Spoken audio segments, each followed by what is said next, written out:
Saudara, organisasi pendukung pasangan calon nomor urut 1 Jokowi Ma'ruf Amin yang mengatasnamakan Forum Relawan Jokowi mulai terbentuk di Provinsi Aceh.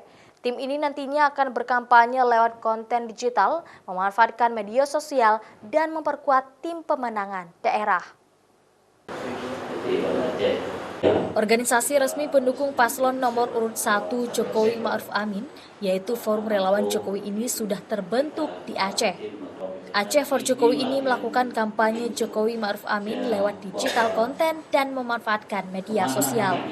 Kegiatan deklarasi ini dihadiri langsung oleh Ketua Umum For Jokowi Nasional Dev Revano, Andi Azwan, dan Ketua Umum For Jokowi Aceh Fahrul Syah Meka dalam jumpa awak media di Banda Aceh Sabtu pagi. Forum Relawan Jokowi ini merupakan rumah bersama bagi komunitas relawan resmi yang telah dibentuk dan bersinergi langsung dengan partai pengusung serta tim kampanye daerah. Selain di Aceh, Forum Relawan ini juga sudah terbentuk di beberapa provinsi, diantaranya Jawa Barat, Jawa Tengah, Jawa Timur, Sulawesi Selatan, dan Sulawesi Utara. Untuk Sumatera, Aceh yang pertama dibentuk.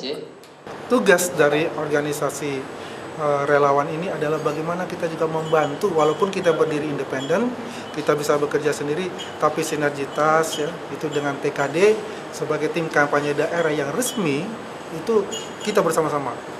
Meski hanya tersisa 2 bulan lebih masa kampanye, organisasi Aceh for Jokowi ini yakin akan mampu mengumpulkan suara kemenangan di Aceh hingga 60%, baik di kalangan emak-emak maupun kaum anak muda. Ada beberapa konten digital yang sudah disebarkan via media sosial maupun YouTube seperti video testimoni untuk mendukung paslon nomor urut 1 tersebut. Selain itu, tim ini juga akan mengkonter berita bohong atau hoaks, khususnya yang tersebar di media sosial. Nova Mistayanti, Kompas TV, Banda Aceh.